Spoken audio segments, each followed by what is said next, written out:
Alright, welcome back to my channel. If you watched my video a couple of days ago at the end of May garden tour, then you'll remember seeing that I had some nice big Swiss chard plants that were going to bolt. And what that means is that they are starting to think about getting really tall and flowering. And here, I'll show you real tight in here. This is the heads starting to think about flowering. So now's the time for me to take care of this plant before it goes to bolt and then is essentially done. Swiss chard actually can be a perennial. It doesn't always want to come back, but it can if you cut it back soon enough. So in this video I'm going to show you how I cut back the center stalks and try and suppress some of the bolting. It might not come back. It might come back in the fall, but I don't think that it's going to come back for more growing this season. I might be surprised though. So what you're going to need, good cup of coffee. That's not actually needed.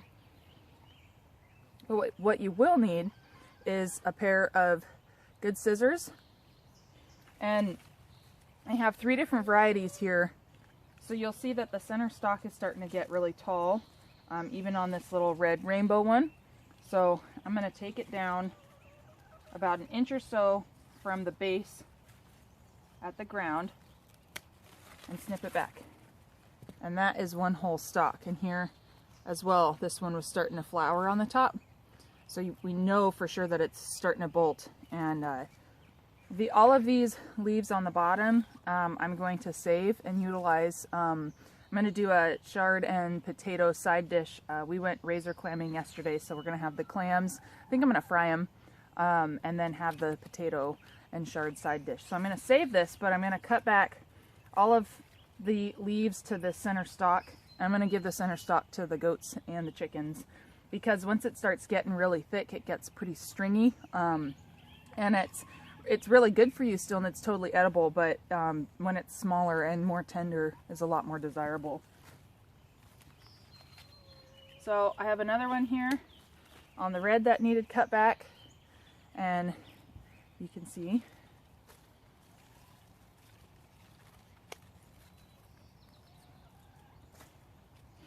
now the larger ones to do is the regular Swiss chard. You can see that this plant had produced really well for me. It had produced some really nice large leaves that we harvested multiple times.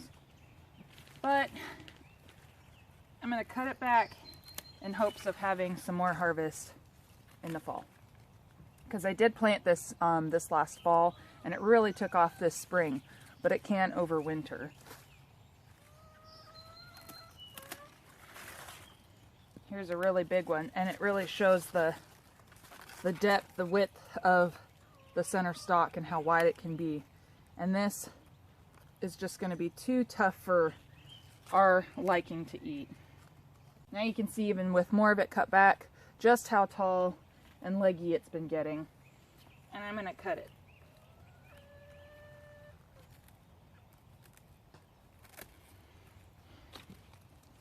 As you can see, what's left behind, there are still a couple of leaves left, and this will help the plant to be able to photosynthesize and get some more energy in here and maybe grow the center stalk up more. But I'm going to cut off some of these really dead, bad leaves towards the bottom. Other rainbow chard, this one I've harvested quite a bit off of, but it has really gotten tall and leggy and trying to bolt. But all of these little leaves on it are going to be nice and tender and really delicious to eat. I really should have got to this sooner, but I was trying to prolong the harvestability. But what really did it in the other day, we got a really random and unexpected wind and heavy rain, and I think that finally made these plants just be done and topple over and get a little bit weaker.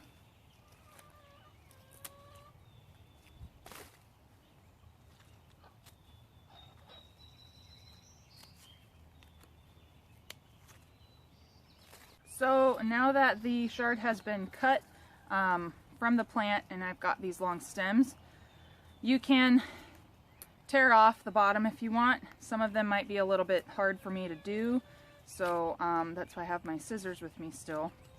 But I'm going to salvage all of these little greens, all of the large enough ones to count for. Like these little guys on the inside. I mean, you could save that if you wanted, but I have enough here that I'm not gonna mess with saving those because the animals behind me will really like it. And like this one has some pest damage, so that one's just gonna be left on the stalk to go to the goats. And I'm just gonna come through and harvest off all the little guys.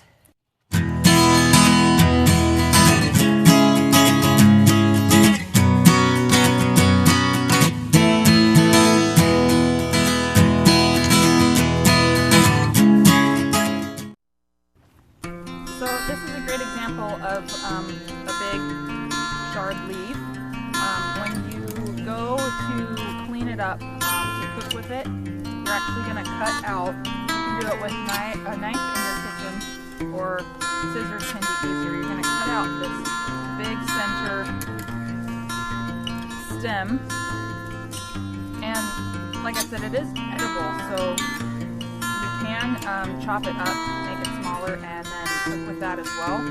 But some of these are actually just, like I said, so thick and so stringy. This is just going to go with the other stems for the animals. And then what you have left is the actual greens, and then you can chop this up. If you've never had chard or Swiss chard, it can be used much like a spinach. So like I've made artichoke and chard dip this last week. So here is the harvest. Just like spinach or other leafy green that you cook with, it shrinks down quite a bit, but the side dish that we can eat tonight and for some lunches the next couple of days. Now what I'm going to do with all the leftover stalks, just like I said, they're going to go to the animals. The chickens like them, so they'll get about half, and the goats like them as well, so they're going to get the other half.